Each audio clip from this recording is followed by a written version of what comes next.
today I am so excited to be joined by Caroline Dooner. She is author of The Fuck It Diet and is, I think, probably quite similar to me in some ways. So I'm very excited to have this conversation with you, Caroline.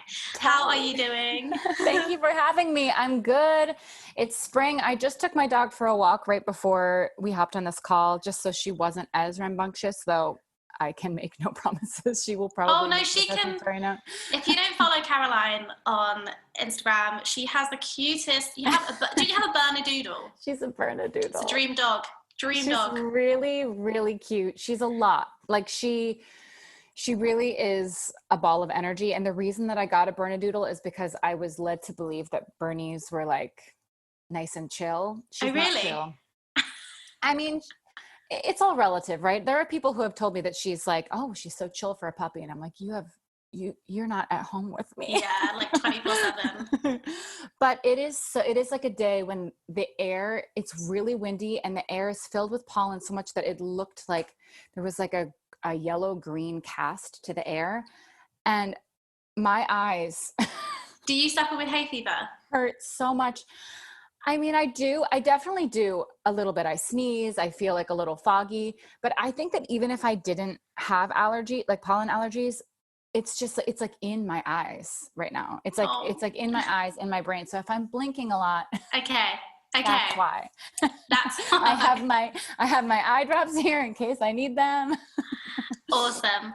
So I wanted to talk to you because obviously, like I mentioned, you've written a book, The Fuck It Diet, but in a previous life, you were an actress. And yes. I attempted to be. I never quite made it, but I went to drama school and did musical theatre is what I wanted to do. Yeah. And when I graduated, during drama school is when I became quite disordered with food and exercise. Mm-hmm. Surprise, surprise. If anyone's ever been to drama school, they're not. But I'm really intrigued to know about, how you came to, how you had developed your relationship with food. Maybe that was partly impacted, I don't know, by your experiences in acting and how you through the Fuck It Diet.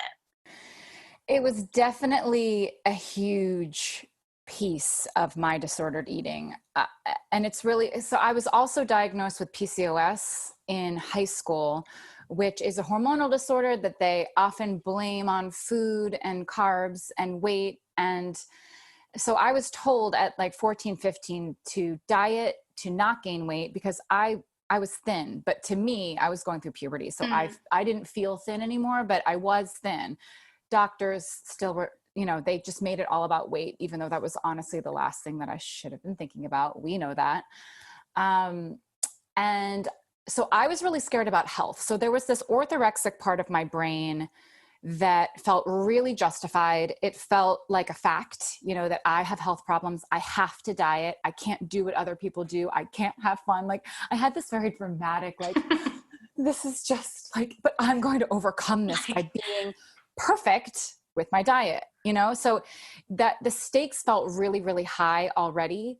And then at the same time, I was in high school and I did a lot of acting and I was a singer and I was good enough that I was making a decision, I was like making a decision. Am I really going to go into this? And the pressure of, if I can't look right, if I can't lose weight and keep it off, because of course, once I started dieting for my health, again, there's so many air quotes here, dieting for my health, my binge eating became worse and worse and worse. So I was losing weight for a couple months and then gaining it all back and more, and then losing it again. So I was really, really fluctuating with my weight enough so that people noticed. I noticed, my bras noticed.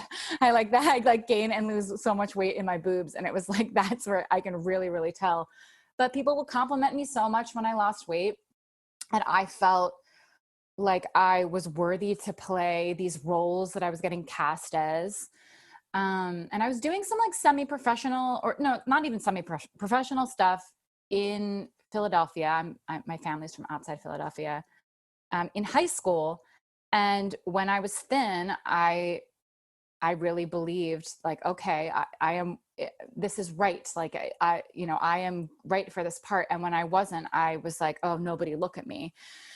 So, because of the dieting and then the binging and the losing weight and gaining weight, I felt like I didn't know whether I could be an actor because there were so many eyes on me, and because I felt like I had to look a certain way to play, and that's the way that our culture is. And it's so weird because it actually perpetuates it.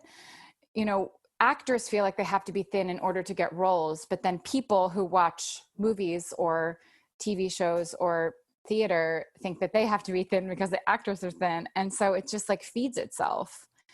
And so that's a whole other thing. But then basically I was extremely, extremely disordered my senior year of high school, very, very thin, got into NYU. And I was like, which is an incredible school, by the way. That is an incredible school. And it was so exciting. It's what I wanted. And I had this, it was so weird because my disordered eating, it just, in every way, it felt so justified. It felt so important.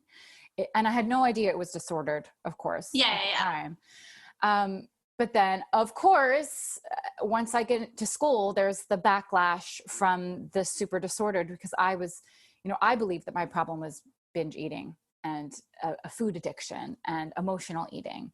So all of my dieting was an attempt to heal that, not realizing how much, again, the dieting was perpetuating. But yeah, being in drama school with disordered eating, gaining weight, losing weight, going on diets, my body pushing me off my diets. And of course, by then it was getting worse and worse and worse because I'd already been doing it for 4 or 5 years. That was all I thought about. All I thought about. That was the only thing that mattered to me during school. In my head, I kept thinking, if I could just look right, if I could just heal this food addiction and become permanently thin, I will have no problems. I will not be nervous. I won't be nervous on auditions anymore because I'll know that it was everything was wrapped up in, if I can just lose weight, then everything will be okay. And what was the culture like at your school? Was it very much, because I know we had conversations, we'd have agents come in and casting agents come in and say, if you're a certain size, you need to be the next size down. And we had teachers tell us we can see your cellulite, girls, and all this kind of stuff. God. And my school was actually fairly, compared to other places, they didn't weigh us. They generally were were not so heavy on the diet culture. But there are schools in the UK that have weekly weigh-ins and all this kind of stuff. We didn't have that. And yet there was this unconscious message. It was very no one said it, but we all knew that we had to look the part. And my friend who's a dancer always says her body was her CV. And that's what it felt like, because in acting, for people who are listening, everyone wants the lead roles, right? Obviously. You have to be a small size to be a lead role. And then you're a quote character actress if you're plus size. Right. And you're not allowed to be in between. There was a girl at my school who was in between, and it was right, you need to make a decision. You're either going to be thin or you're going to be plus size. These were the conversations that were had to fit casting brackets. Yes. It's so strange because, okay, so my program was very similar to yours in that I sensed that because I was always thinking about weight. So I was always waiting for someone to say something to me about my weight, because I knew that my voice and my type was sweet, ingenue, and that when I was the higher end of my weight, that I, quote unquote, didn't look like my voice. I knew it. And I was just waiting for someone to say it to me because it was unspoken, and nobody ever did, though I knew until it was the last year. And that was the agent showcase time, and the time that we had all these master classes with agents, when it was a little bit more my teacher would say, oh, that shirt is great. It was all about how do we, and she actually was plus size herself, but she was trying to, but that was her type. She was trying to help us, and I loved her, but it was still what we were doing. Yeah, you had to put people into boxes, right? Exactly. It's you're trying to fit all these people into boxes, and humans don't fit into boxes as a general rule. And it's just, it's very messed up. It's so strange. And so I felt the same way that I felt like my school, we did not have weigh-ins. I felt like they were being careful. I actually felt like they probably had some bad experiences or really bad cases of eating disorders, or I think that it was sort of like in the culture of the teachers to try and be sensitive to that, but inherently, because of what we were doing and how many eyes were on us and how we knew that eventually if we were going to stay doing, they knew that they were just trying to teach us acting, whatever, vocal performance. But as it went on, it was going to become more and more and more about who are you? Are you able to be, put in a box, typecast? Yeah, like how can we market you? And I'm probably projecting here for myself, but I kind of turned to food and exercise particularly as a kind of means to make myself kind of stand out from the rest. And at that time I was very focused on being the fit one. So I wasn't a very good dancer, but I could hold stuff, like, get my leg up and I'll hold it there. I might not be flexible, but that was my fit, that was my way of coping.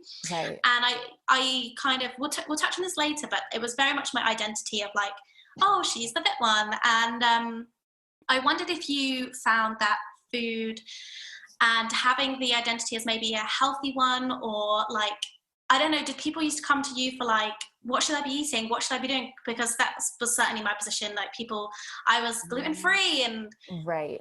I was like I was eating clean, and I would tell people how to eat clean and all this kind of crap, to be honest.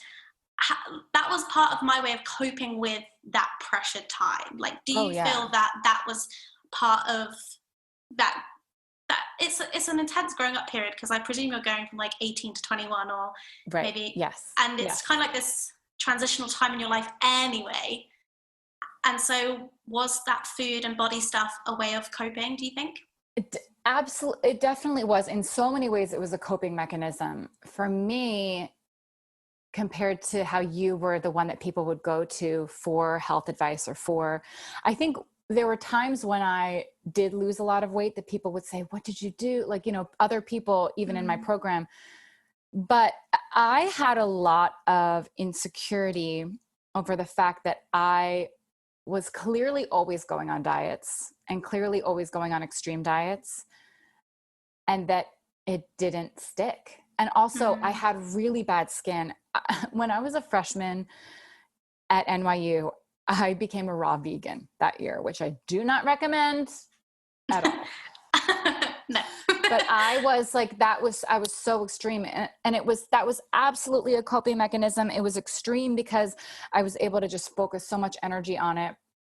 And the promise of raw veganism is that it will heal you from the inside out on a cellular level. Everything will heal. You will glow. There's like so much talk about like, get the glow, like raw, living food. And my skin has never been so bad as when I was raw vegan. And I don't know if it's related or if it was extreme stress at the time or what, but I was so mortified that I was the girl who was obsessed with eating healthy food. But to me, I looked so unhealthy. I was so embarrassed by that. And scared by it, because I was like, oh no, this is my health problem. And so I was very, very insecure about that. And so then it was like, I have to do better. I have to be, but I was so insecure. I picked myself apart so much. And I thought that was what I thought that if I didn't do that, I would never improve. And then I would never, succeed in my career. And I would also never be healthy. And the stakes just felt so high, and I let them stay there. And I honestly think that if anybody had told me what I would want to tell myself, if I could go back and speak to myself and shake myself, I don't think that I would have listened. I really don't. Yeah. I had to, again, before we started recording, we were talking about how we need to come to things on our own. I really think it took the time that it took for me to see, oh, this is not working. No matter what I try, the same cycle just keeps on happening over and over and over again. So can we talk about some of the things you tried? Because I personally was kind of like, I'm clean eating and I'm gluten-free because of my gut issues. Mm-hmm. We'll talk about that in a minute. Right. And I would kind of say I was on a diet and I macro counted and did all that stuff. But I found it interesting that you were like, no, I am on diets, because I wouldn't necessarily label what I was doing a diet. It was my healthy lifestyle. I'm just finally having this healthy lifestyle. So I just wondered what kind of things you tried and how you justified them to yourself. Yes, it's a journey.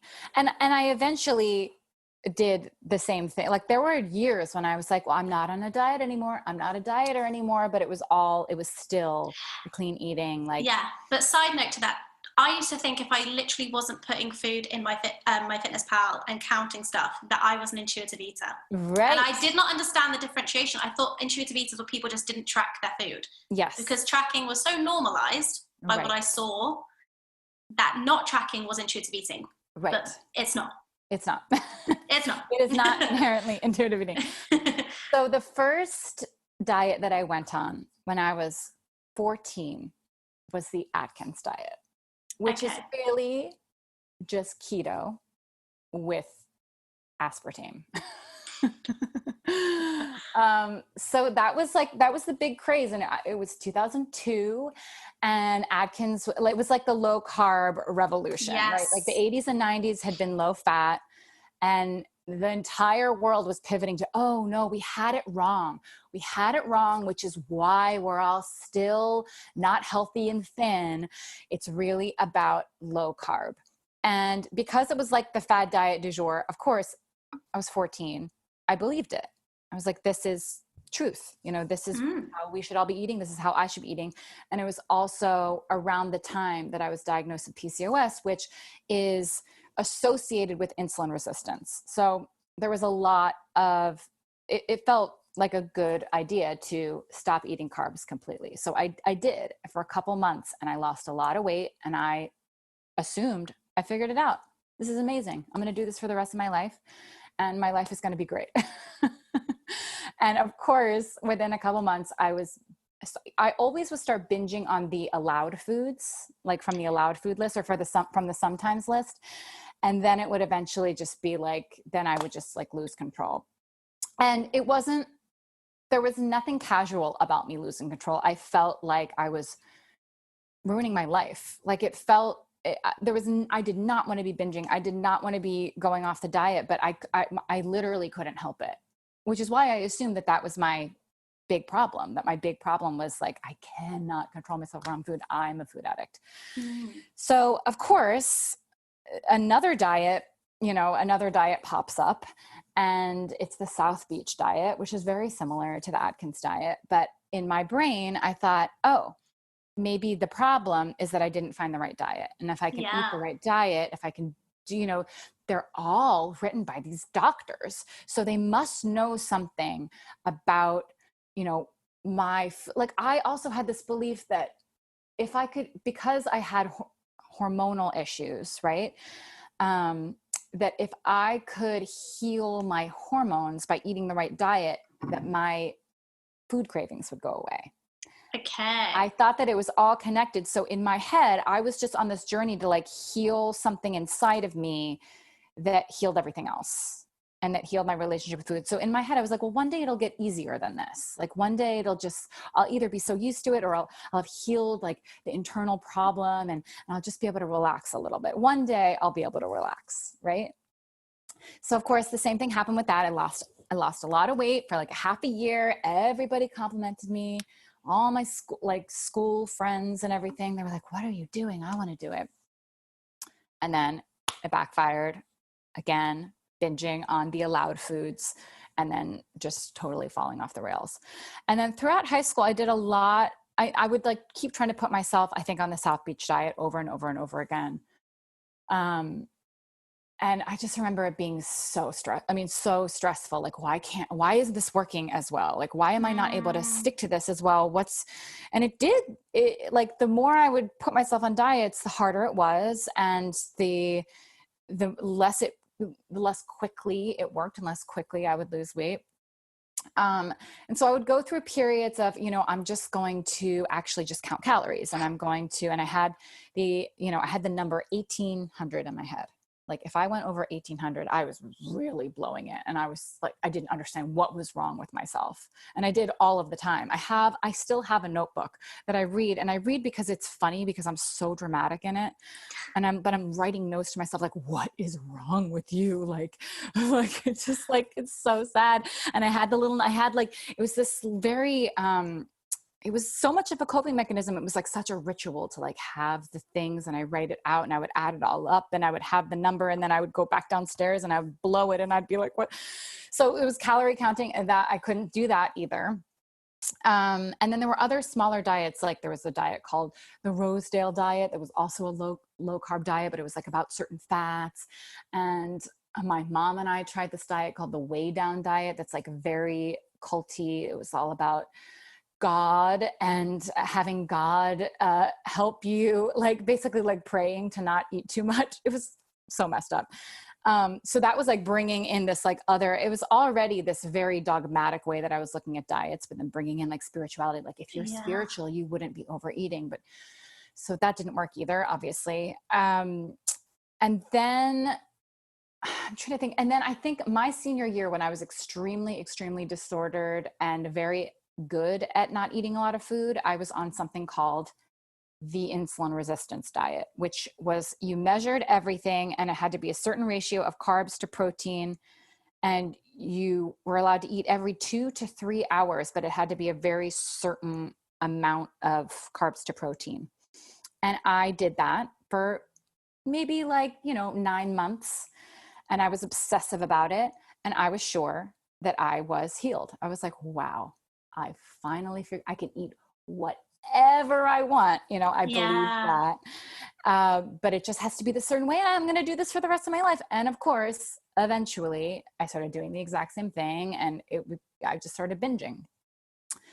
And then raw veganism in first year of college. And then I had read the intuitive eating book, which is by Evelyn Tribbley and Elise Fresh. Yeah. Yes. And I remember when I read it, I knew as I was reading it, it totally was mind-blowing to me. And I knew as I was reading it, I need this. Like, I need this. This is describing me. And I had no idea until I read that book that there was anything wrong with dieting, that there was anything connected between binge eating and dieting, that there was any other way to exist than dieting. So it truly blew my mind. And I knew as I was reading it that I needed it. But it's so crazy how quickly I twisted it into a diet. So quickly. Oh, interesting. So quickly. And actually, timeline wise, I read that before I became a raw vegan. So I had 2 weeks of saying, I'm going to be an intuitive eater. I sat my mom down and I said, Mom, I know that we believe I'm a food addict, and because it was all about health, right? It was like, why? And I was binging in secret. I mean, I truly felt like a food addict, and that's what I believed. And that's what my mom believed too. Cause she was like, I don't understand what's going on with you. Sat her down and I said, I read this book and I really think that I need to do it. And she said, okay, whatever you need to do. I am becoming a vegan though, because I was just diagnosed with cancer. So I sat her down to say, I think I have an eating disorder or some sort of disordered eating, and I'm going to become an intuitive eater. And she was like, great. Okay. I just remember her being like so tired, being like, whatever you need. And then she told me that she had been diagnosed with cancer. And of course, because we lived in this like wellness, we had this like wellness, we can heal ourselves with food perspective in my house. She did chemotherapy. She's in remission now. She's fine. Amazing. But her first attempt was reading all the alternative literature she read the book, The China Study, which I don't want to endorse because I don't, I read it when I read it, but basically the next day I read that book and I was like, oh, I'm going to become vegetarian. So quickly and in my head I was like, but I'm going to do it intuitively, right? Like that was like then always in the back of my mind for the next 6 years until so that was when I was 18, and the fuck it diet epiphany that I had that I now, my actual healing my relationship with food didn't happen until I was 24. So all of that time in between, I was either on a diet telling myself I was doing it intuitively, whatever that means, or I was not on a diet telling myself I was eating intuitively, even though what I was really doing was micromanaging everything I ate and judging everything I ate and trying to eat the smallest amount possible.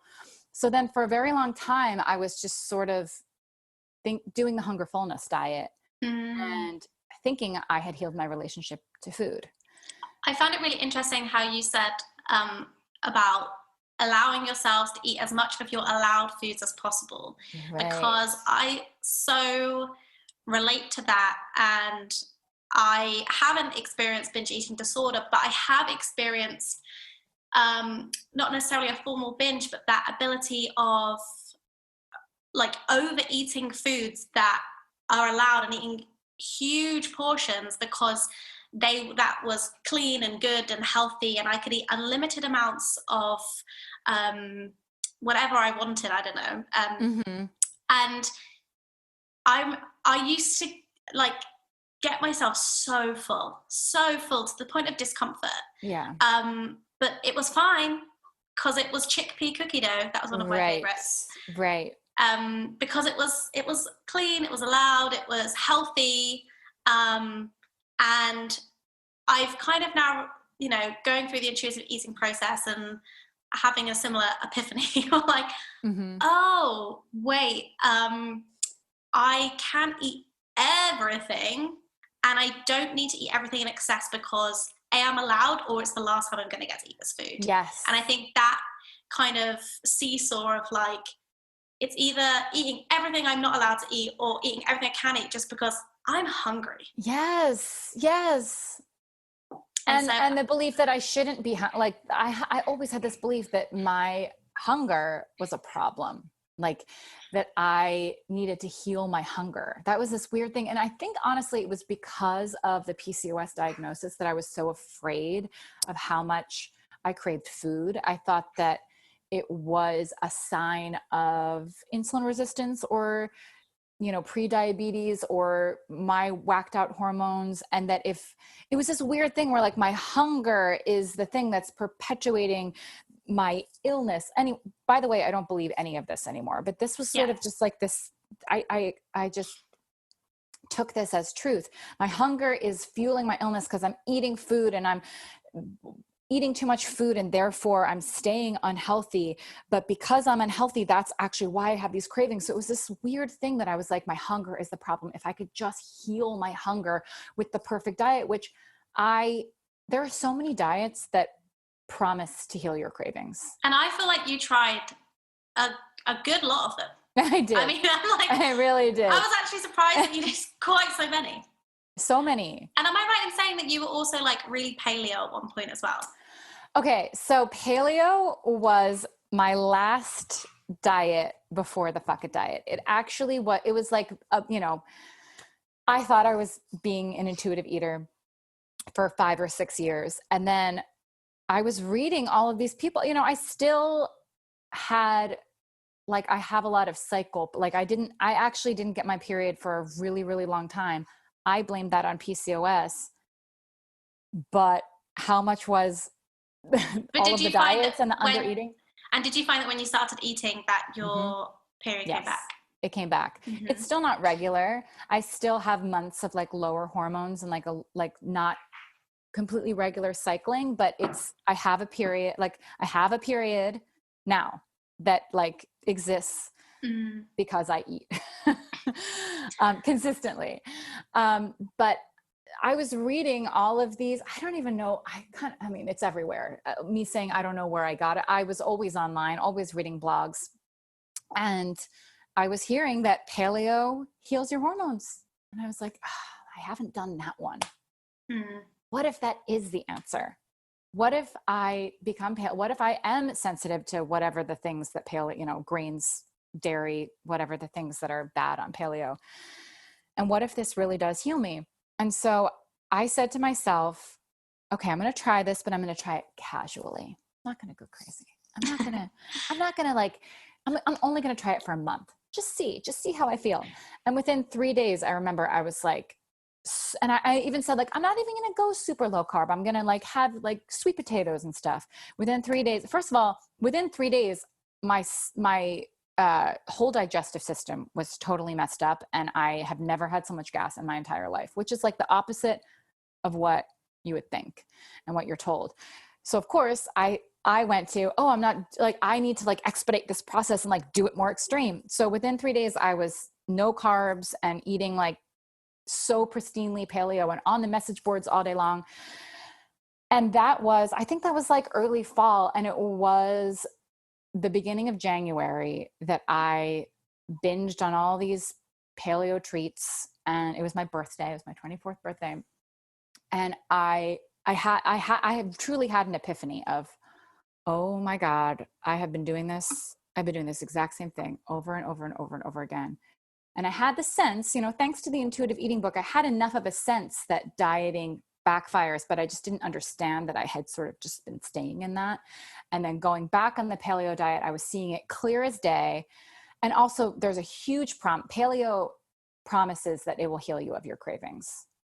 That is like one of the big promises. You are not eating the right foods. That is why you have all these cravings. And if you just eat the right diet, you will only crave the right foods. And I was like, it hasn't worked. Mm-hmm. It hasn't worked. And so I had a realization in that moment that I really, if I did not radically stop the cycle that I was in with dieting, that I was going to keep doing this forever. So it was very clear to me in that moment, I want to really like hardcore stop. And that I knew in my head that the problem with the way that I was applying intuitive eating was that I believed it was that the purpose was to eat the smallest amount possible. That was, and it does not say that in the book. It does not say that anywhere in the book, but I read it and assumed that if I was eating intuitively, I wouldn't be eating that much. And that if I was eating intuitively, I would be thin, and that everyone would be thin. I believed that. Which is why I needed so much of the health at every size piece. I needed that to validate and to encourage and support me to trust my body and to not try and micromanage it. But before I read Health at Every Size, in that moment, on that day, on my birthday, I had a realization that my obsession with my weight and my constant attempts to eat the smallest amount possible, even being what I thought was intuitive, and be the smallest I could be, was the reason that I had never healed my relationship with food. I knew it. And in that moment, I knew that I had to let myself gain weight, whatever that was, and quit acting. And I only quit temporarily. I went back to it, and I've since quit a couple of times since then. But I knew if I'm going to do this and I'm going to really let my body do what it needs to do, and I'm really going to be kind to myself, and I'm really going to sort of lay off myself, I cannot be getting dressed and going to auditions. There's just no way. There's no way. Was that really triggering for you? Oh, yes. Even seeing the email today of you saying it's going to be audio and video, I was like, oh, I have to learn how to do my hair. Like, I really like and this is totally fine. we're fine. But it's almost like a little bit of PTSD from auditioning. Like, I am so hypercritical of the way that I think that people are going to perceive me, because you have to be you're not, it doesn't really help your acting to like be thinking about the way you look, but walking into auditions, that they are measuring everything about the way you look and whether you can fit the costumes. Exactly. Can you fit the costumes? Are you the right height proportion to the guy? Exactly. And the only callbacks for Broadway that I ever got, and I did get some callbacks for Broadway, were for understudies. And when you're an understudy, that's even more the case. You have to fit that girl's costume. And in my case, I was like, none of these people have boobs as big as mine. I'm not going to fit into any of their costumes. Like, but that was a real thing that I really thought about, that was real life. I wasn't making it up, No. No. So the hyper critical nature of auditioning, I just knew. And I do think that there are some people who are a little bit calmer about it. Like I was extremely, extremely critical. I could not separate the two things. But yeah, that was a huge thing for me. And I knew, thank God I knew, because it would have taken so much longer if I had taken longer to like actually, but to actually let myself stop acting. But I just knew, I knew in that moment, like I need a serious change. Yeah. Like an opportunity to kind of take a step back to get a new perspective. And I want to go into what the fuck it diet is, and we're going to kind of break it down. But I just want to touch on a few things that we've already mentioned in terms of like your relationship with food before we truly get into that. I want to know your thoughts on, you know, with your fuck it diet lens on now, what is your perspective on food addiction and sugar addiction? Because I think I speak to a lot of people. I've had personal training clients. I have friends who have said, I'm addicted to sugar. And, you know, I think people truly feel that they are out of control when they, you know, if they got a bar of chocolate, they have to eat the whole thing. They couldn't just have a few slices. And I kind of used to feel like that before. Anyway, I used to feel like, who are these weirdos who could like eat something and leave it? Who are those people? I was sure those people were lying. I was like, nobody forgets to. Nobody. I've forgotten to eat. Yeah. I was like, you're lying. We all know you're lying. Yeah. And now I'm the person that's like, oh, I forgot to eat lunch, and it's like 3, and I'm like, I have to, like, well, to answer your question, I was positive that I was a food addict and a sugar addict. Positive. I had no control unless I was in my like diet hypervigilance, which I had, and it was like a high, you know, unless I was in that like honeymoon phase of the diet, I had no control around food and around sugar. I was sure of it.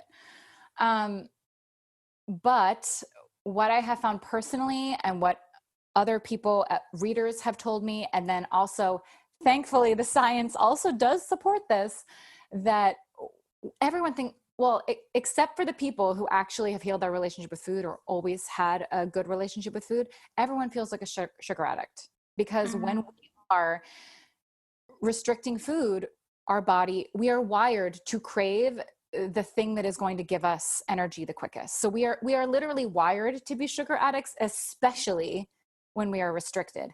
And there's this study that was studying rats and sugar addiction, and it seems to prove that there is such a thing as sugar addiction. But when you really look at the study, they were restricted. They were starved beforehand.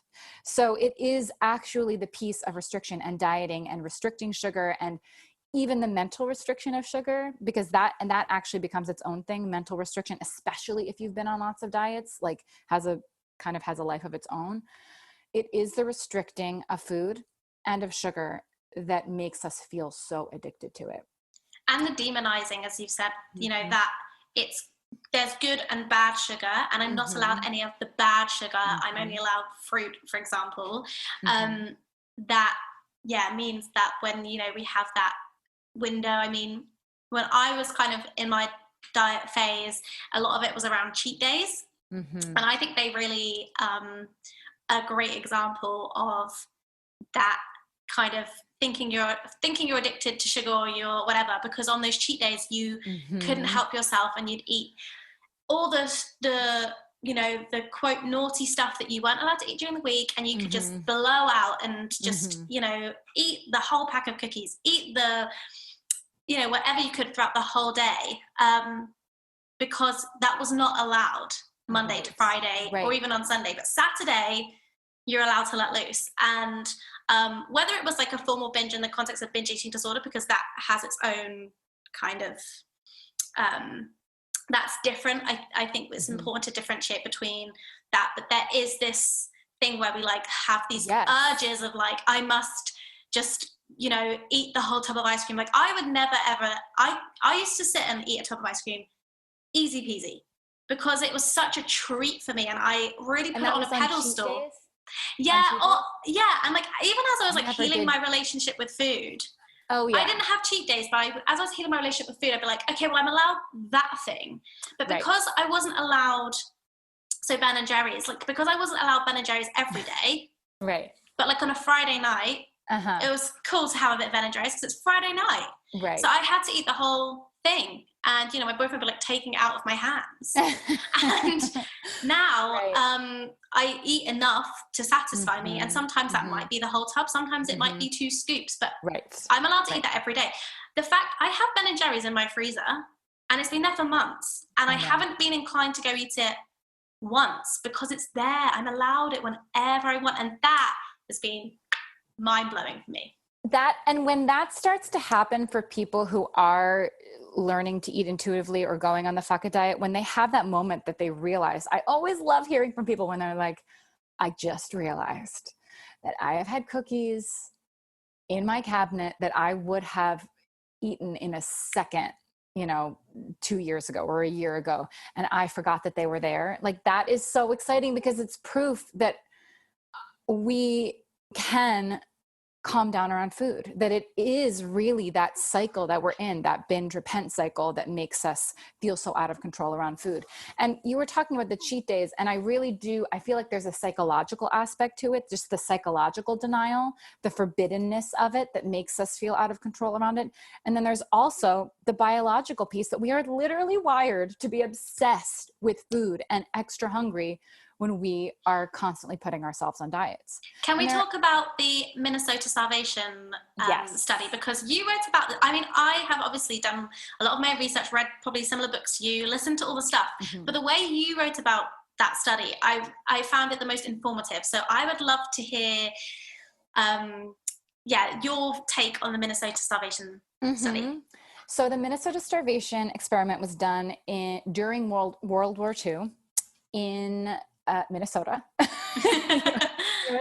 But it was with conscientious objectors who did not want to fight, but all of these men signed up to help a study on rehabilitating starvation. So the purpose of the study was to learn how to best refeed people who had been starved. But in order to do that, they first had to starve these men I believe the starvation period was 6 months.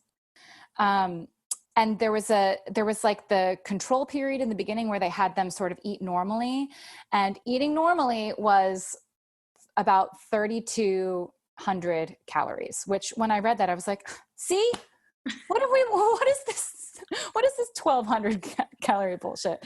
So that was normal. That was like their normal diet. And these were all, thin, muscular, normally muscular, fit men who walked a lot. They had them walk a lot, and they were eating their normal diet for 3 months. And then for 6 months, they cut the amount of calories in half. So they were eating around 1,600 calories, which was meant to be semi-starvation, which just really honestly is mind-blowing when you think about how that is a very normal amount of calories that is recommended on diets for men and for women these days.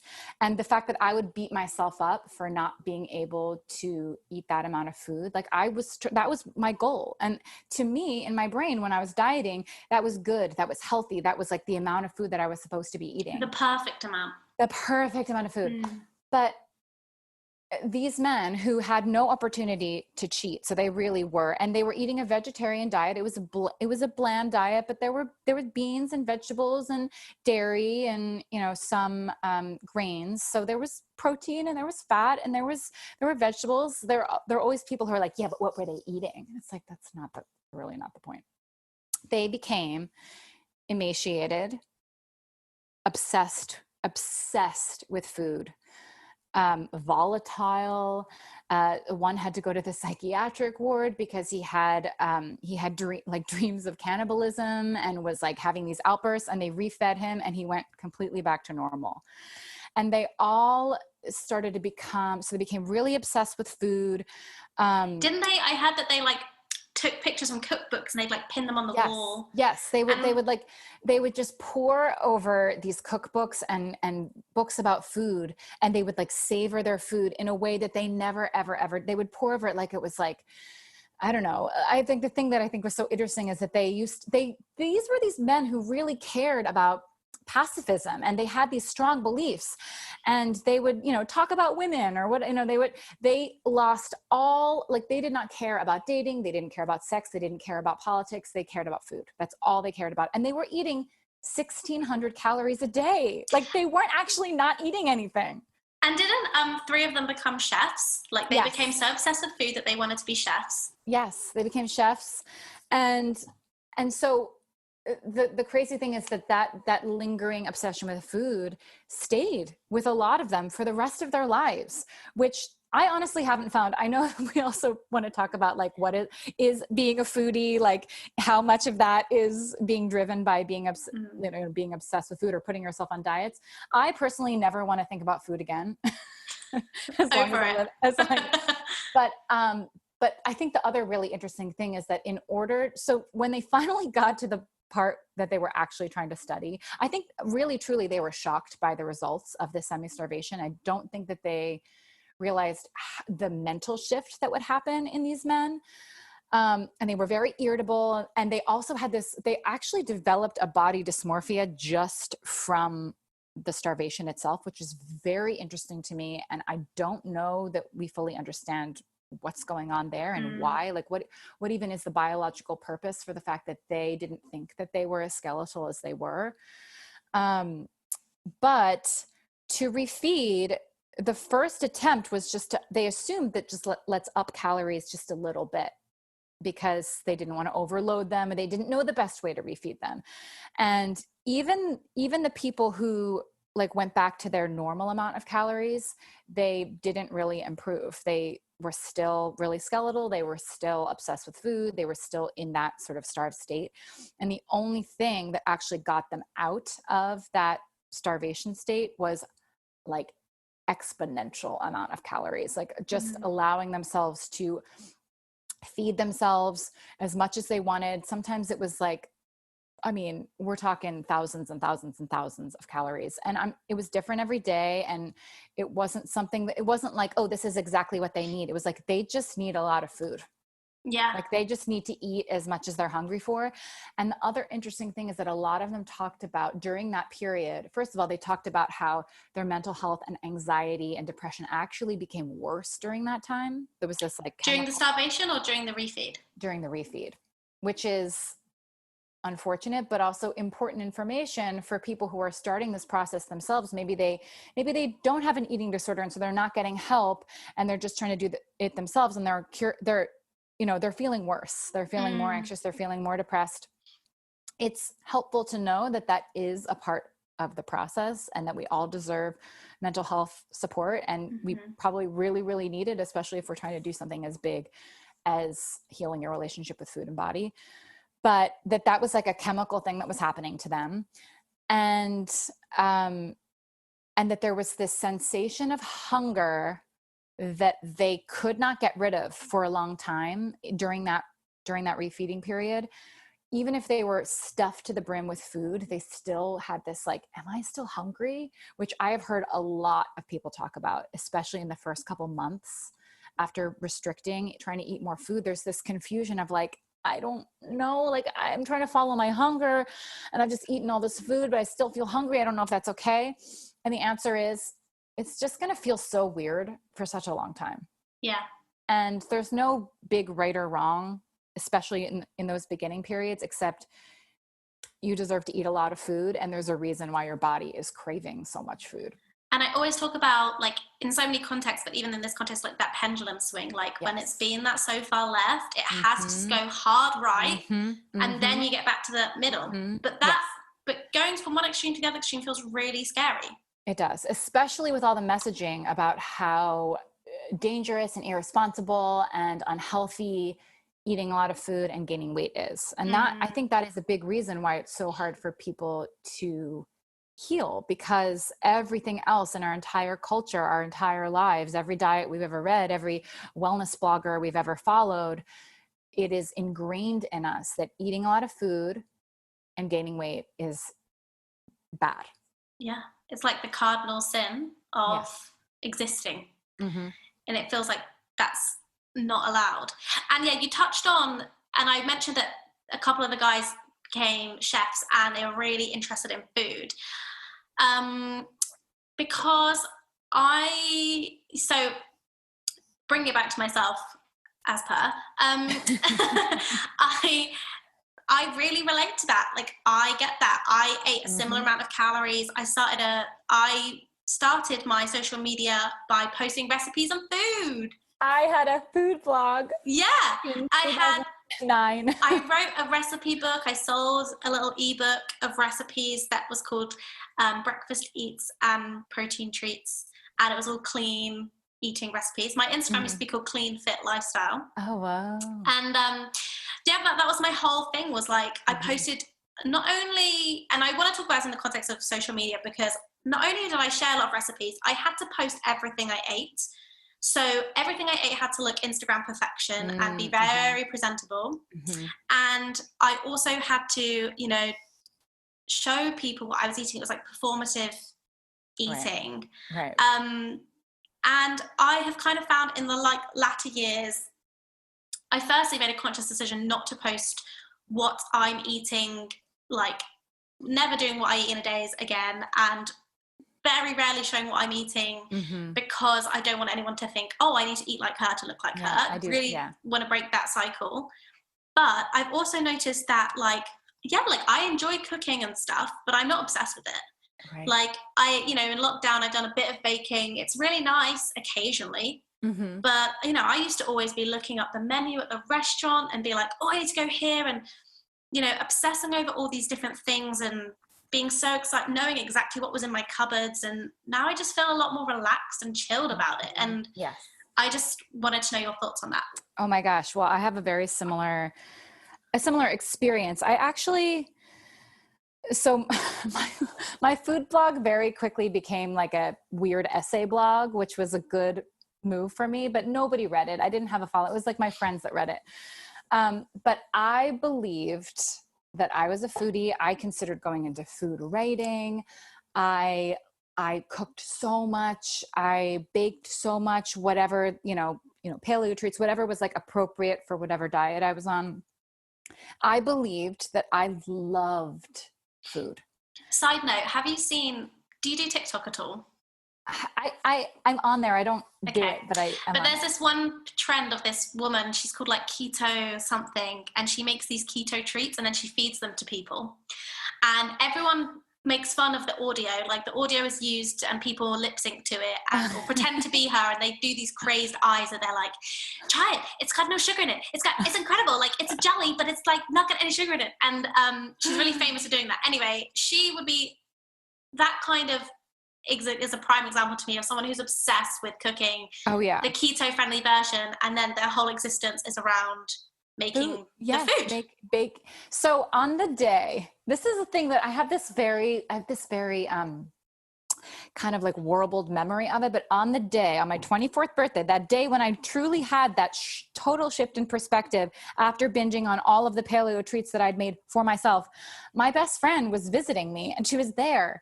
And I kept on offering her the food. I was like, I need these paleo cupcakes with no icing and less sugar. She's like, and she was like, okay. And I was like, okay. And I ate them all. I was like, okay, well, I'll just have one. And I kept on making them and wanting her to eat it. And she's like, I'll just have this yogurt that I brought. Like, she was, so yes, like I made these, I think you'll love it. And like, not understanding why other people didn't think it was good.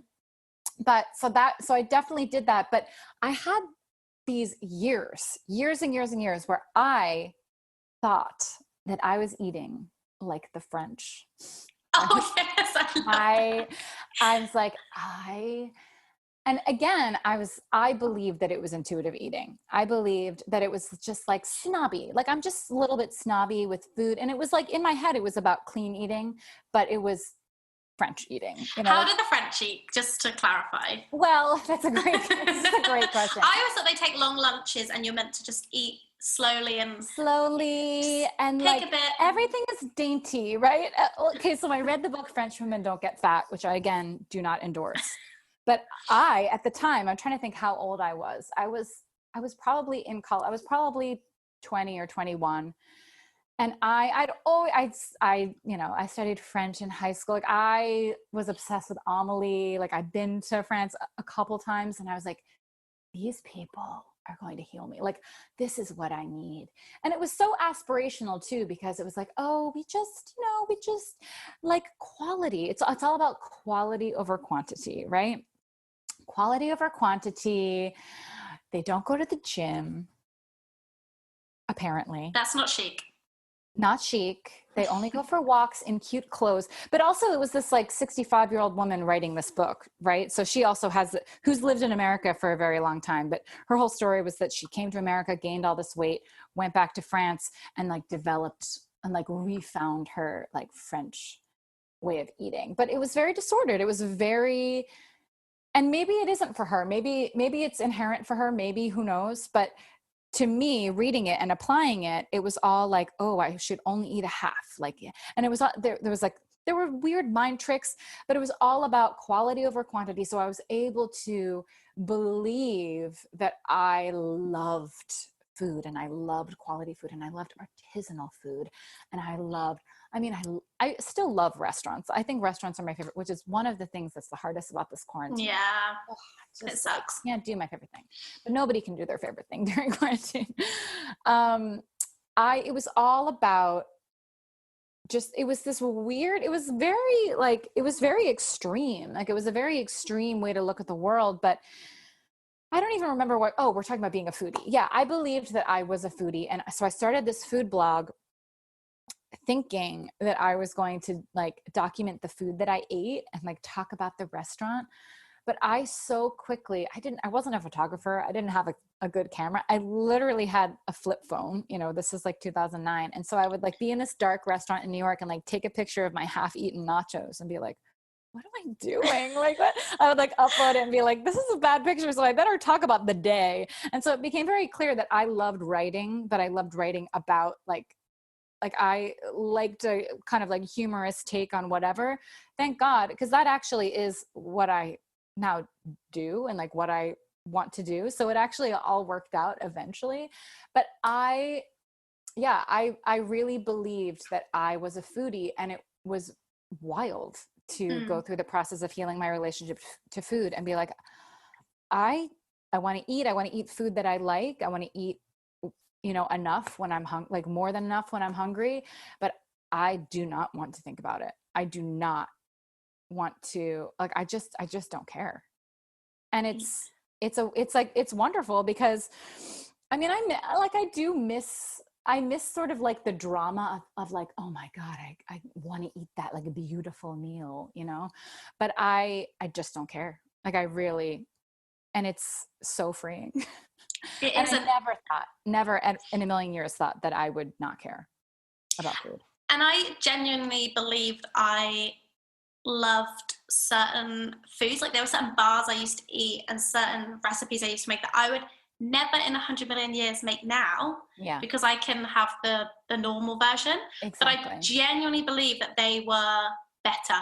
And it's so interesting speaking to my friends and they're like, yeah, you did think that, and you used to make us eat them all. And like my boyfriend, on one of our, like when we first met, it was the end of drama school and I was in my student house. I remember I made him protein pancakes and he just didn't finish them. And I was so offended. I was like trying to be chill, but I was so offended because I was like, they're incredible.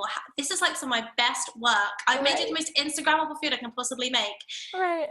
Like, I don't get it. But he just wanted the real, a normal pancake. Bless him. And generally he tried to humor me, but that point he was like, I can't do it. I can't do it. So let's break down the bucket diet then. You've had this epiphany. Let's briefly explain your epiphany and kind of what you did, and then we'll go into like the book and how it works out in there. So the epiphany was that I needed to let myself eat as much food as I was hungry for, gain whatever weight my body needed to gain. And that I truly believed, and it's because I'd been reading about some paleo people who had gone so low carb that they weren't able to get pregnant with the next kid that they wanted. It was like this one woman that I followed, and then there were a couple more who I found through the comments there. And this was mind-blowing to me because in my head, I was trying to heal my hormones, right? By going low carb. So the idea that going low carb could mess up your hormones, that was actually like the pre-epiphany before the epiphany. So I had that awareness in my head, and I knew that the woman had to eat a lot of food and a lot of carbs in order to sleep a lot and to sort of like give her body a break and like give her stress hormones a break, and that she eventually was able to have another child. I wasn't trying to have a child at all, but I was trying to heal my body. And so this was like, that was huge for me. And that really was a big piece of me realizing that food is good and carbs are good for your fertility and your hormones and everything. So because of that, I started researching, and I actually started reading. I read a book called Fat So. I feel like I should actually know exactly, hold on, Fat So. I think that one's by Marilyn Wan. Shoot, it's not coming up. I just want to make sure that okay, Marilyn Wan. And then I read a book called Lessons from the Fatosphere. I knew that I needed to be okay with gaining weight. I knew I also wasn't fat.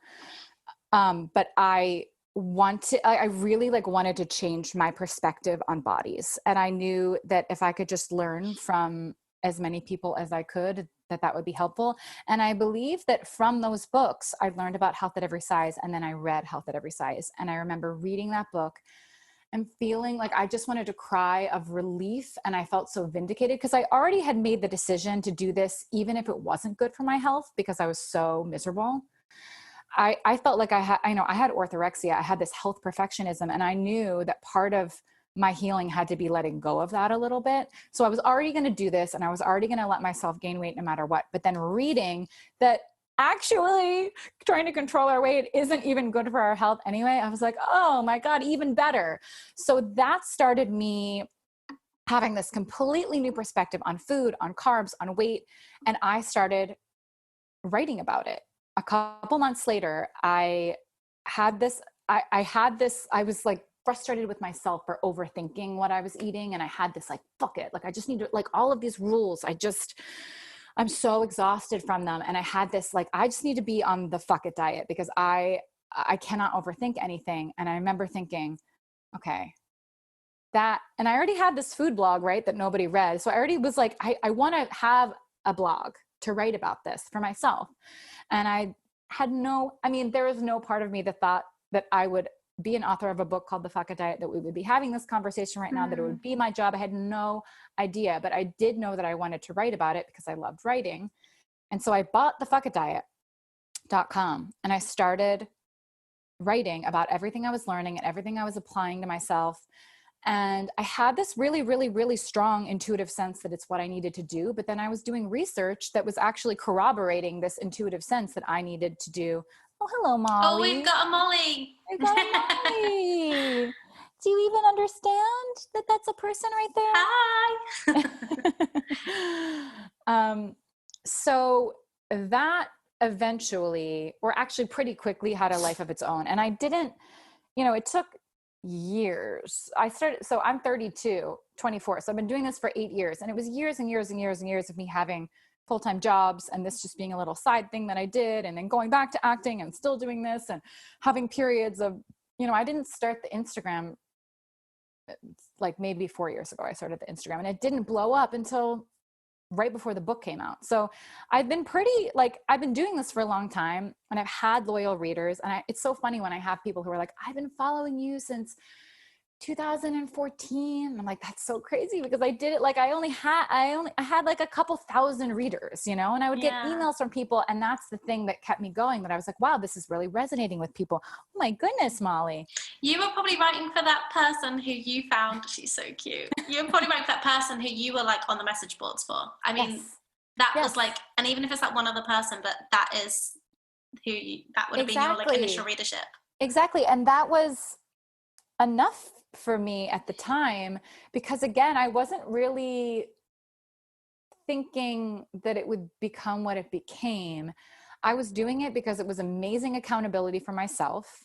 And I was amazed by the emails that I would get from people saying, oh my God, I can't even believe it. Like, it really is helping me, and eating food really is helping my relationship with food. And so that was fuel to be like, okay, it's not just me, it's other people too. And this is something that I think I had this strong sense that I couldn't believe it wasn't more common knowledge. All of the stuff that I was learning about food and dieting, I just couldn't believe that the whole world was dieting. I had been dieting, but really nobody knew how bad it was for, like, I couldn't believe it. And so I felt like, even if I only have, however many people reading at a time, I didn't even really know. I wasn't doing analytics or like, I wasn't being a businesswoman. I mean, I still don't, but I had this strong sense that it was so important that somebody talk about it. Meanwhile, lots of people are talking about it, but I didn't have a community of those people, which is really, if you read my book, I don't mention the word diet, or I don't mention the phrase diet culture once, because I didn't have that as part of my lexicon, because I wasn't reading other people who were writing about diet culture, which is really odd. It's really nice. I'm very thankful that it actually all lines up with what other people are saying too. But it's only in the past 2 years that I've really started following a lot of other people who are writing about the same things. And it's amazing. It's amazing to be like, there are more. It's like, being in a zombie apocalypse and finally finding a village of humans.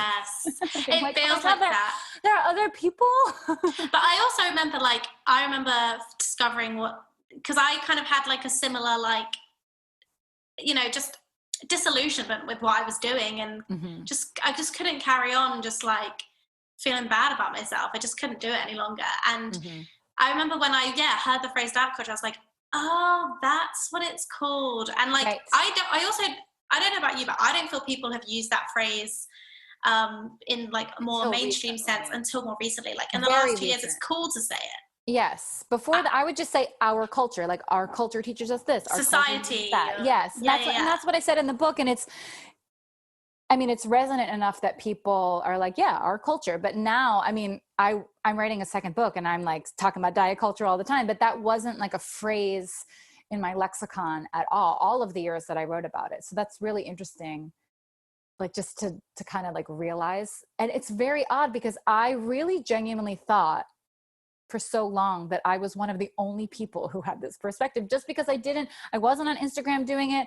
I didn't have a community of other people. And for a very, very long time, until more recently, I believed that intuitive eating, the book, was the hunger fullness diet. I was wrong. I interpreted it that way very quickly. But I read a lot of Janine Roth around those times too. And a lot of, and then the French Women Don't Get Fat. In my brain, I put them all together and I was like, oh, that's good, but it's not radical enough. Like that was the sense that I had without going back to reread it. Obviously now I know differently. But people do twist intuitive eating, and a lot of people with, big platforms and big readerships think they're teaching intuitive eating, but it's really some hunger fullness diet or bastardized version of it. And that's what I was, I wasn't following Evelyn and Elise at the time. I was following these other people who were doing this like pseudo intuitive eating. And so I was thinking those people don't get it. Yeah. Yeah. Have you had a chance to speak to Evelyn or Elise since? Yes. And did you say like, I'm sorry for confusing it? I did. And I connected with her on Instagram. We follow each other. And then she actually was in Philadelphia for some conference, and she wanted to meet Molly. I just think she seems like such a lovely person. She will be on this podcast in a little bit. I can't remember the exact date and weeks, but she'll be on shortly because I think she has. I imagine how frustrated you were 6 years ago. They originally wrote Intuitive Eating 25 years ago. That's amazing. She's probably, her demeanor seems so like just positive. Like she has the best laugh if you listen to her speak. And I just think, imagine being able to have that sense of humor, and for 25 years knowing that diets don't work and living in this culture. I know. She's definitely a special person. She's lovely. Yeah. So I definitely did say, because she said she's had people say, so what do you think about the fuck it diet? And she has said, well, I haven't read it, but everyone who I know and work with who has read it says it's very much in line with intuitive eating. Though I know that in the book, I never mentioned the intuitive eating book because in my head, I genuinely thought that it was the hunger fullness diet, and I didn't want to slam it. So I would slam pseudo intuitive eating or bastardized intuitive eating, which is exactly what I should be slamming. But I really do regret that I didn't just, well, she wasn't on Instagram at the time. I know. But I didn't reread the book and say like, oh, I misinterpreted this and this and this and this and this. And to give, I wish that I, whenever there's an updated version, I will amend that. Okay, that's good. That's good to know. So let's get into it. So you break it down into 4 parts: the physical part, the emotional part, the mental part, the thriving part. Mm-hmm. So let's like chat through those parts. So what is the physical part? I love that you talk about rest within this, and I don't hear many conversations about this. In fact, I think I personally will benefit from hearing your perspective on rest. So you have rest written on chalk behind you. Oh my gosh, I know. I wrote that on the chalkboard like 4 years ago when I was starting my 2 years of rest, which was like the more intense version of, and it wasn't actually physical rest that I was really going after. I was going after like, what are the beliefs and shoulds and pressures on myself that are like keeping me anxious. That was what my 2 years of rest was. But every day I look at that, and I still love rest, don't get me wrong. But even as I was like setting up the camera, I was like, oh, I keep wanting to change it to something else because people are like, rest? Yeah. Yes. So how does rest apply in the Fuck It diet? How does it apply to that healing process? So much of the physical part of the book and the physical part of healing is about taking care of our physical needs. So enough food to do the refeeding part, and enough rest. And I remember for myself especially when I was dieting, and because I do think that it's two sides of the same coin. If you're not eating enough, your body's going to get run down. Your body's going to have to, live on adrenaline essentially if you're not eating enough food. And if you're over exercising, it's going to do the same thing. You don't have enough fuel for how much output. So eating enough and resting really is a part of it. And especially in the beginning, it will probably feel more extreme. A lot of people feel really, really tired at the beginning of this. And it is the phase of the body being like, great, let's take a chance, do a little reboot, take a little rest. But I will never forget sitting, like it was probably in college. I was sitting in a park in Washington Square Park in New York. Beautiful. I sat down, and I was looking at all the other people sitting on benches, and they were so relaxed. And I remember thinking, I don't understand how people can just sit on a park bench. Like if I'm outside and I'm here in this park, I should be exercising. Like I couldn't let myself, I was never allowed to relax and rest in my head. It was always a time that I should be doing something. I should be moving. If I'm sitting, if I'm not exercising, then I'm wasting time. I'm not thin enough or healthy enough to let myself relax. So I had to do a big reversal. But the truth is, we need rest and time to chill and breathing in order to get out of the fight or flight state, that like survival crisis state that helps us stay alive, but we don't want to live in it. And so many of us are living in it. I lived in it for 10 years, for like more than 10 years. I was just like, everything was high stakes. Everything was stressful to me. Everything was a big deal. I was never allowed to relax. I was never allowed to just eat. And really, we thrive, and talk about the thriving part, we'll get there too, but we thrive in the parasympathetic. Some people call it the rest digest mode. Some people call it the feed and breed mode. That is where we are meant to live most of our lives. And then the fight or flight is meant to kick in times of crisis. But our times of crisis, my time of crisis was like constant. I just lived there. And that, just on like a physical level, that really, really, really runs down your body, and it can make you chronically ill. It can make you chronically tired. You can lower your immune system. And so just on like a restorative level, we need food, and we need to rest, and we need to let ourselves sleep. But even more than sleep, it's not just sleep. Yes, sleep is amazing and we need sleep, but it's like, can I let myself exist in a more restful state? Can I let myself have a slightly, even just slightly more restful life? And so in the book, there's the second tool is the 10-minute lie down. And like, even if people can't wrap their heads around, like, what does rest look like? Well, what would a more restful state look like for me? If we can just let ourselves take a 10-minute break of lying down, and there's no goal for the lie down. There's nothing that needs to happen. You just need to let yourself take a little break. And it's when people can't let themselves take that break that's information too.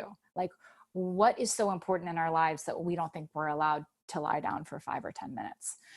And I did the 10 minutes of rest today. I did it today because I was like, I need to learn to be in life. Like, that's the thing I need to work on, is just being able to be. And so, you know, where I've channeled energy into food and exercise before, I'll now channel it into being productive, or getting a job done around the house, or, you know, anything. Like, I think that's part of being a millennial, because I think we live in a productivity hustle culture of like on the grind 24/7. Sleep is like for losers, and if you want to succeed, right. If you want to succeed, you've got to be making the most of every single minute of every single day. Right.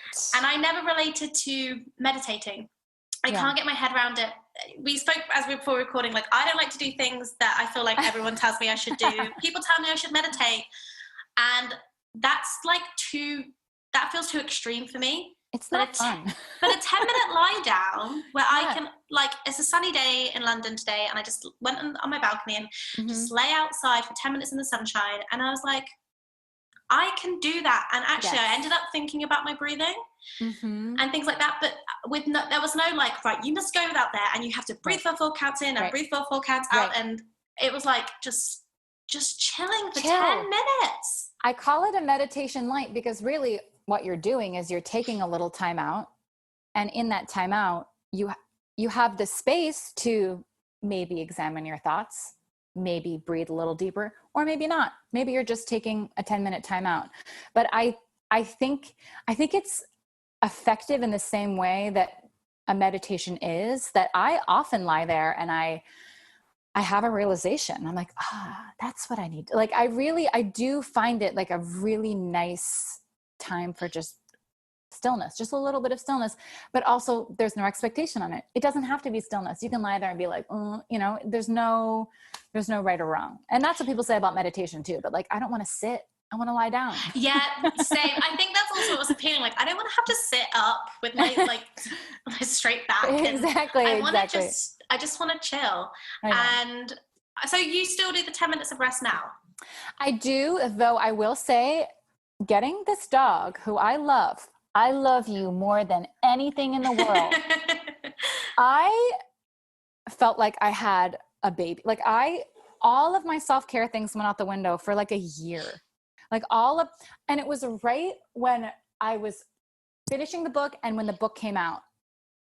So I had used all of the things that are in the book. I used it, and they were my salve, and they helped me. And I am not giving any advice that I did not take hardcore for years and years and years and years. But it was so strange that right when the book came out, I was like, I'm not doing any of my like things that were so good for me because of this terror, this like little terror.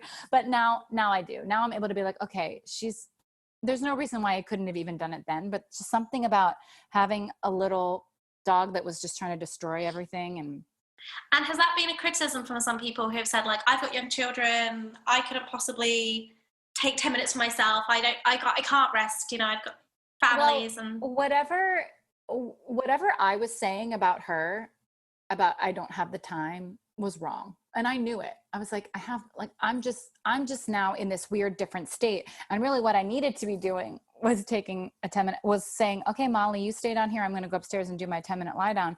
But I wasn't. And so, and the times that I would, I'd be like, oh, remember this? Like, there's no reason why you can't. And there are so many people who have said, oh my God, I'm a mom and I never get to lie down. And I can't tell you how amazing the 10 minutes, like the 10 minutes, it gives me energy. It gives me it's a reset. I'm able to come back and be calmer and nicer with my children. So, and they're able to be, you know, like mommy's lying down for 10 minutes, you know, you can be right there, but it's definitely possible. That's the thing. And even if it's 3 minutes, like even if it's just so quick, it's totally possible. It really, really is totally possible. And the excuses that we sometimes make aren't necessarily, you know, like, so I definitely, it's very weird that like my whole self-care life was turned upside down when I got a puppy. Did that have to be the way? No, but I was like, like this is, I don't know. I guess we sometimes need to learn the same lesson over and over and over again. Yeah, we do. Especially when it comes to rest, because like, I think when I've, you know, looked into health, exercise and intuitive eating and all that stuff, like, it's so great. But I think this rest and the next part, the emotional part, I just hadn't heard anyone put it in the way that you put it. And I was like, that is so part of what I'm experiencing. And yes, we need to talk about this. So let's talk about the emotional part, because you talk about ways in which we distract ourselves. And I think, you know, even for the sense of like distracting ourselves from rest, the ways we distract ourselves, keep ourselves busy, numbing ourselves to things. And I've been talking about this a lot just on social media, just because of my own kind of therapy journey of like, oh, everything I was doing was distracting myself from actually feeling my feelings, and what are my feelings, and, you know, how do I even feel them? And yeah, I want to know how that experience was for you, and also what the implications are of suppressing emotion, of not allowing yourself to feel emotion. What are the physical and emotional implications? So the physical, I think there's a big parallel between suppressing and ignoring and denying our emotions and suppressing and ignoring and denying our hunger. Ooh, where'd you go? Oh no, am I not here? No, it's good. You're there. Okay. Say that again. Okay. I think there's a huge parallel between suppressing, ignoring, and denying our emotions and suppressing, ignoring, and denying our hunger. And in both cases, we think there's something wrong with it. We think there's something wrong with having an emotion or something wrong with being hungry. And then if we suppress it, it's just going to go away and we become superhuman and we're perfect and we're amazing and we can be really proud of ourselves. But it will always come back up with a vengeance, essentially. Yeah. So if you try and suppress emotions, they will make themselves known, probably when you really don't want them to. And if you suppress hunger, the same thing is going to happen. So that was interestingly something that before the Fuck It diet, I thought that my problem was emotional eating. So I did all of this work to feel all of my emotions. I'm going to feel all of my emotions, and then I won't feel the need to overeat ever. And that was incorrect, because I was not addressing the bigger piece, which was the actual physical hunger and restriction and what dieting and obsessing over food does to your relationship with food. However, I did a lot of emotional work sort of before the Fuck It diet. Of course, there was way more to do, and there will always be more to do, but I had this perspective on feeling emotions. And I had so much audition anxiety that when I tried acting again, like my last attempt in New York before I moved to Philadelphia, I took all of these audition anxiety classes. And one of them that really resonated with me was that you're trying to suppress your anxiety. You're trying to suppress sort of the nervousness and excitement. And we think that that is going to help us on auditions, but inherently that makes us actually not embodied, because in order to not feel, you have to jump up into your head, and your head is cruel. So cruel. And so this sort of perspective, and I was already very interested in how can I feel all my emotions so I heal my relationship with food. That was pre-understanding of diet culture, Fuck It diet, everything. But this was this was genuinely a fascinating perspective for me. And also the perspective that emotions are energy, and the suppressing of them actually it backfires. And that's why we're shaky, because there's all this like pent up energy that we're not even processing, we're not even feeling. So that was huge for me.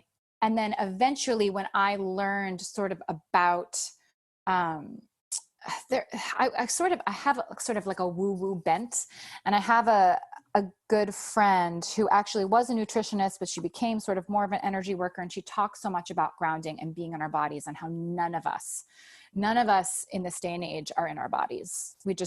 We're afraid of it. We don't like our bodies. We're afraid of emotion. It's uncomfortable for us.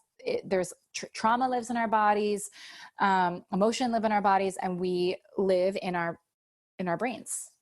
And I started writing about that and hearing from people with more extreme eating disorders, I think, than I ever had. But a lot of people with anorexia would actually write back and say, like, I can't even visual, because I would do these like visualizations, like feel your breath coming into your body, like imagine sort of like how can we feel our bodies and, you know, become re-embodied. And a lot of people with very extreme restriction literally could not even imagine it, like couldn't even imagine feeling below their neck.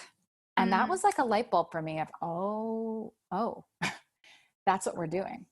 Yeah. That is so much. That is one big, big, big piece of the puzzle of what we are doing when we are trying to be smaller and to take up less space and to not have to feel the discomfort that comes along with being a human, because being a human is hard and messy and painful. And we're afraid that if we kind of give into that it will take over and ruin our lives, right? In whatever ways. We have a million different stories of how it could ruin our lives. But really what we need and deserve is to come back into our bodies, which is this is our home. You know, our bodies are our home, to process what wants to be processed, the emotions that maybe are from 20 years ago. Because they're really uncomfortable, but it is a very similar thing to hunger, in that when you begin to allow them, it does not have the power over you that it actually does when you're trying to push it away. So that was a big piece for me. Yeah, and I've had this realization recently that a lot of my clean eating phase and a lot of my reasons for adding so much restriction into my life was because I thought it was a gut health issue. And my thing was all about gut health. And I know I had certain traumatic events happen. I'd lost my dad when I was like 17, and then I'd gone to drama school, and that was a very stressful environment. And I think the gut issues were my body just like, whoa, there's so much going on here and you're not acknowledging any of it. Yes. And then I tried to cure it with food, because that's what all the blogs told me to do. Like the clean eating blogs, the wellness bloggers were like, cut out sugar, cut out refined, anything processed, and that will help your gut. That's what worked for me. I'll do it too. And it's only in kind of therapy now, understanding how also, like you said, your body holds on to trauma, holds on to pain, and that how much of that is actually emotional, and it's not a food thing. And actually I eat everything now, and interestingly enough, the way it clicked for me was like, I went on holiday and I had this amazing holiday with my boyfriend, and we were so chilled. It was the first time I chilled in my adult life, and I was eating gluten, and I was like, it's having no effect on my body. Like, I'm totally fine. Right. So I'm not celiac. I don't have, this is a stress thing, but I was like, so when I'm stressed, I still can't eat gluten. And, it took a few years of me to be like, Tally, you made that up because, that was something you did. It's a fulfilling prophecy in this weird way. Yeah. Well, also there's the whole psychology of like telling yourself this food's going to bloat you, this food's bad, this food's unhealthy, and then the reaction that has on your tummy, it like explodes up. I mean, I don't know if you see on social media, but there's so much chat about bloating and gut health and so many issues around it. And I think there's a couple of things going on. I think there's maybe they initially started because of suppressed emotion, things that need to be felt in the body, restriction, not feeding yourself enough food to keep you going. And then getting in the vicious cycle of demonizing foods and telling yourself that and being afraid. I mean, just a stress response can make you feel like you can't digest the food. I mean, that happens. So yeah, that's a huge piece. And then also when you were talking, I was actually thinking about how exercise can be so grounding. It's like exercise is absolutely a way to become embodied and to be in your body. And actually that friend that I have that kind of changed my mind about the idea of how we're all avoiding being in our bodies.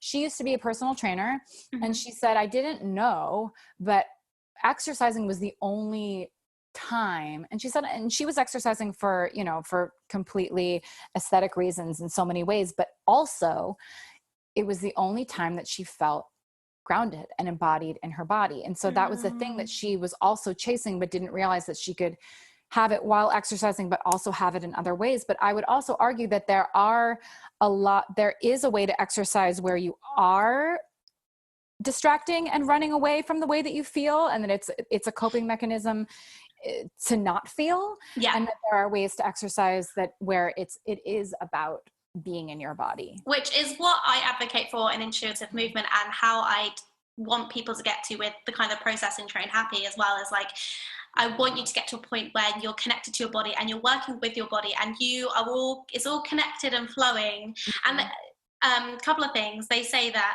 yoga is one of the best things. Yoga has just as good results as the FODMAP diet in healing gut health, because of the breath work and the embodiment, which is so interesting. It's amazing. Yeah. And secondly, my therapist put it once, lots of people are just running away from feeling stuff. It's literally running away, running, and the escapism of actually acknowledging thoughts and feelings. And I think there's only so far you can go with that until you're physically burnt out. And you know, the way you can get burnt out with food, you can get burnt out with exercise. At the end of the day, we're gonna have to face those issues. So what kind of tools are you giving to help us feel our emotions, and what do you recommend? So I recommend therapy very much. Yeah, ditto. Yes. But also the third tool in the book is called Breathe and Feel. And I purposely made it that basic. There are 5 tools in the book. And for the most part, they are so basic and rudimentary that I would have thought many, many years ago that they were pointless and like, okay, I'm not going to do that, you know, but really the most basic things are the things that we need to get back to. Just being aware of breathing and feeling basic sensations in our body is something that sounds so simple, but we never do it. We never, in all of the years of yoga that I took, for the wrong reasons, by the way, all the years listening to them talk about breathing and feeling, I didn't understand why. I didn't get it, and I wasn't doing it. I wasn't. So even just having the perspective shift of, look, breathing helps us feel, and it helps us slow down, and it helps us get back into our bodies. And so many of us don't even feel what it feels like. What does our stomach feel like touching? What does it feel like to release your tummy? Like how often are you just like holding in, like I just kind of like, as you said that, I was like, you know, just feeling myself was up here. So I was like releasing the tension and just letting yourself relax your stomach, and you're not holding it in, or that feels revolutionary. Yeah. And it's so simple, and we're all afraid of it, really. So it's as basic as that. So that it's the breathe and feel. And so many people have said, okay, well, so this is in the emotional section, but do you want me to feel my emotions, or do you want me to feel my body? And the answer is all of it. Both. Yeah. and getting more, because we really do have a resistance to it, because it feels so uncomfortable. And then we have this association with it that it means something, and the discomfort's going to last forever. And it's tied to memory, and it's tied to all this stuff. So yes, I know, Molly, I know. Don't worry. But just getting used to feeling your physical body is getting used to, and sort of upping your tolerance for feeling anything and feeling emotion. So it's all connected. And I talk about so much with exercise about how we use certain things to distract us, whether that's a fitness watch as a massive distraction, or, you know, focusing on pushing past the point of pain and discomfort to, you know, burn X amount of calories. Right. All of those things are ways in which we, distance ourselves further from being within our bodies and being present within our bodies. And a simple thing, like I get a lot of messages going, Tally, I've read your book, or I'm interested in what you're doing. And I took my fitness watch off today. I did the same run without the watch, and it was like a whole different experience. Yeah. And that always, that's like such a small, relatively small little thing. But with the idea that everything you have to do has to be validated and has to be, have a numerical value, I think is so entrenched in diet culture. And I think it so links to that thing. And another thing which I want to pose to people listening, and I must write about this because I think about it a lot, I think we need to be able to exercise as well as in the way that I now eat without posting about it. I think we need to exercise without telling anyone. I've had, this is what I do at the moment.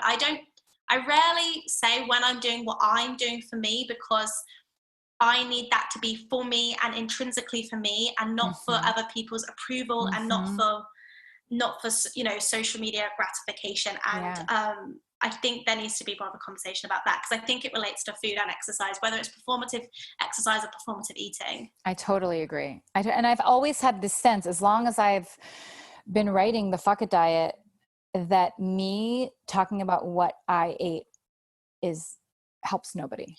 Like that, because I know exactly what my brain would have done with it if I were on the other end.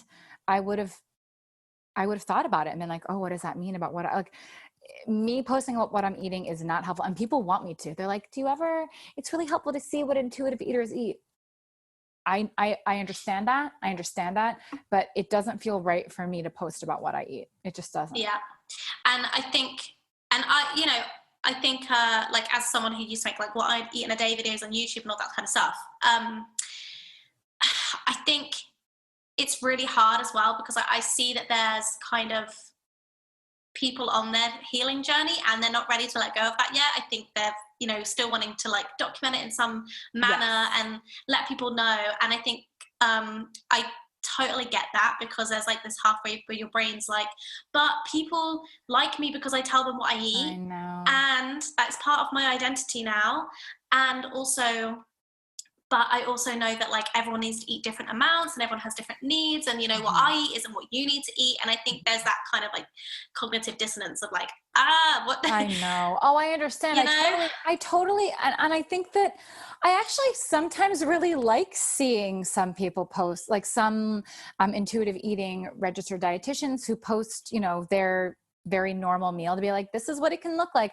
I don't think that there's anything inherently harmful about that. I just know, for whatever reason, that if I started doing that, it doesn't work with what I'm trying to say. I just have this sense.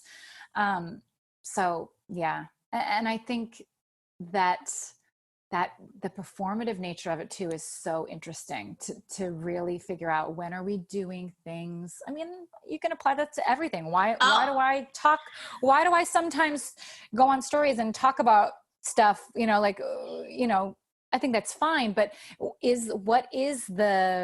why do we do what we do? That's always the question. Why are we doing what we do? My personality type is entertainer, so I know why I do a lot of things. Yeah, because I'm a natural performer. So let's talk about that mental part.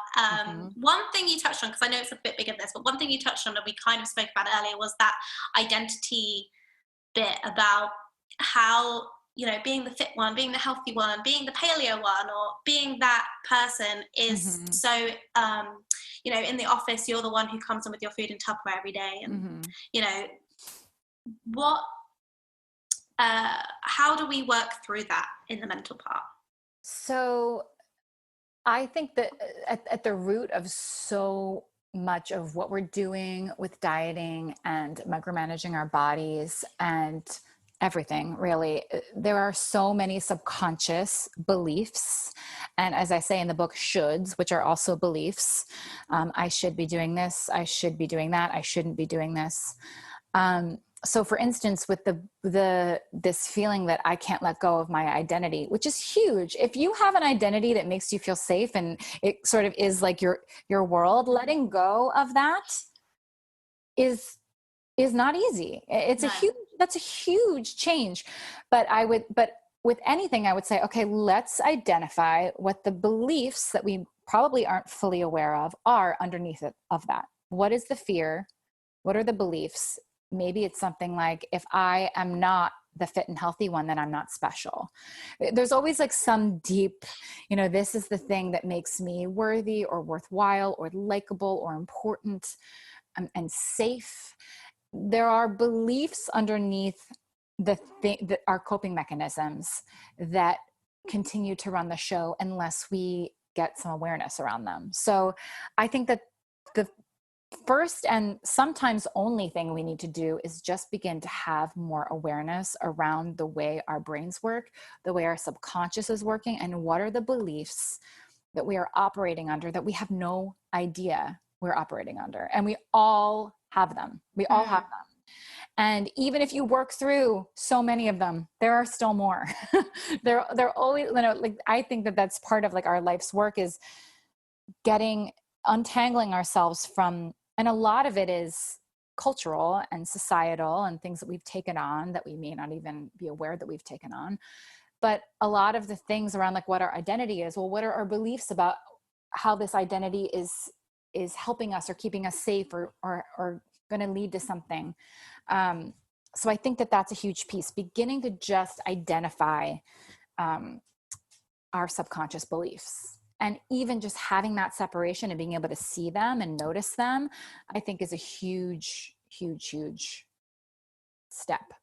And would you say beliefs are, so in my case, perhaps for me in the past, it's been like, I need to be thin to be accepted in the fitness industry. I need that to be good at my job. I need to be, like, thin to be attractive, to be a likable person.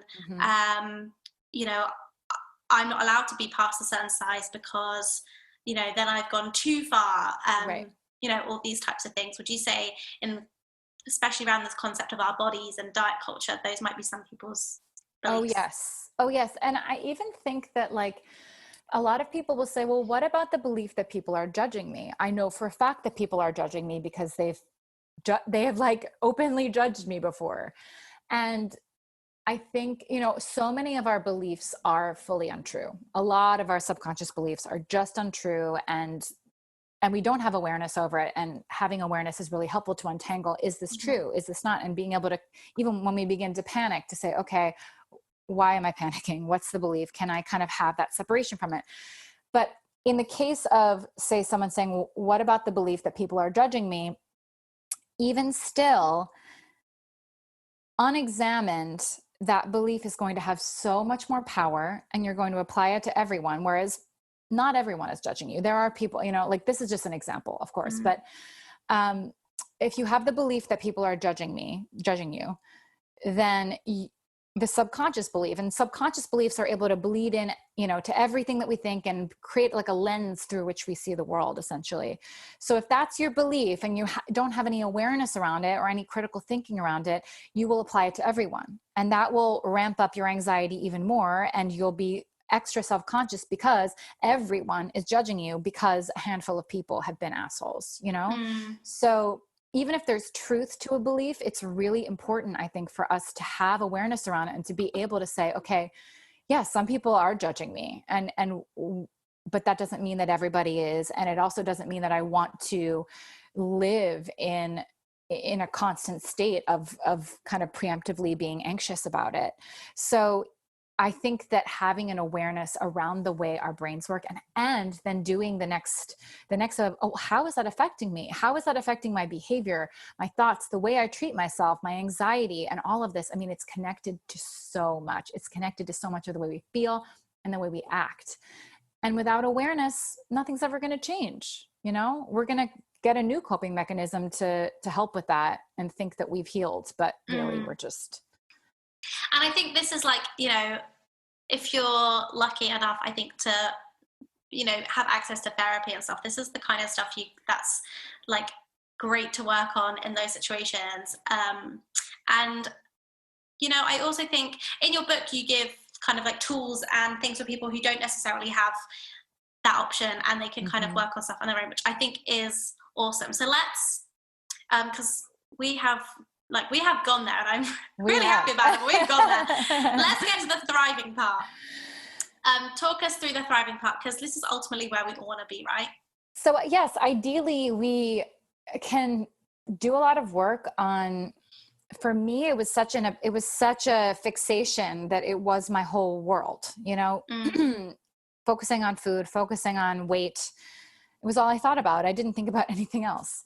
So getting through that and not having it take up so much space in my life, I was able to ask the question. And honestly, this is a question that scares a lot of people because they don't know the answer, or they make it super high stakes. Who am I? And what do I care about? And what do I want to spend my time focusing on or thinking about or doing or trying? And I would say that anytime you hear that question and you start to panic, we're making the stakes too high, right? There's no, and that's a piece of it. We constantly are going around thinking that we have to be so special and impressive, and everything we do has to be worthwhile and lead to something. And I think that was a super destructive way to operate. And actually, I talk about this a little bit in the Fuck It Diet, and I talk about it a lot in other places, but the book, The Artist's Way, for me, was something that I read right at the beginning of my own Fuck It Diet. And it's really kind of wild to me how parallel it was to my journey with food and body, because it was all about creativity and how hard we are on ourselves and how perfectionistic we get about any sort of creative endeavor.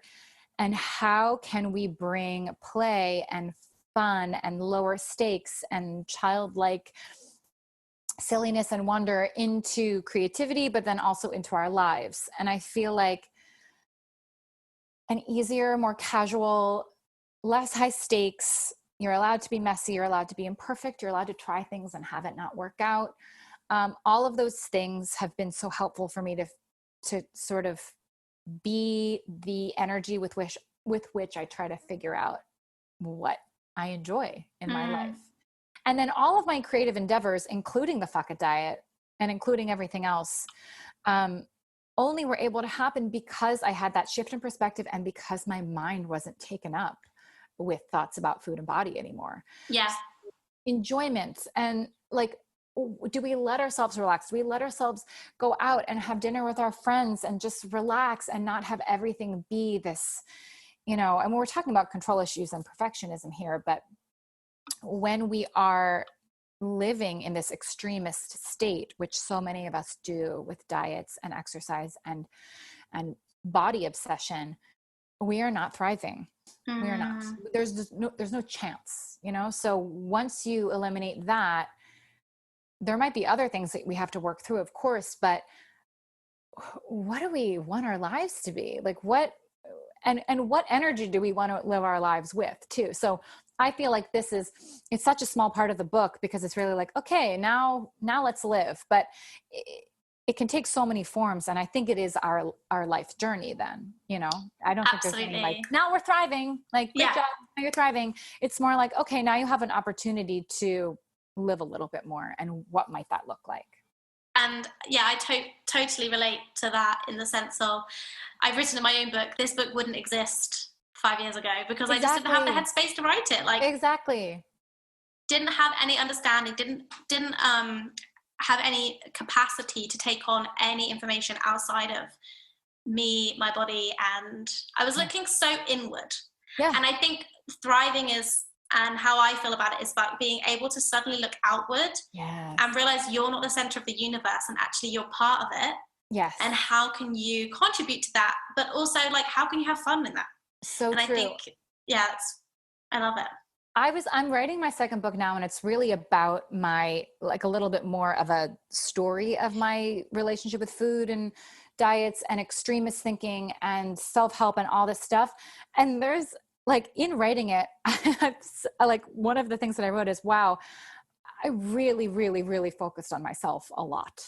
Like it was all about how can I heal? How can I be more beautiful and perfect? And even all of my like spiritual self-help things were like, there was an ulterior motive of like, I will be calm and beautiful. Like that was like the goal. It was like, I'm going to heal my body and my like soul so I can be a goddess. Like it was literally like, that was so, not healthy.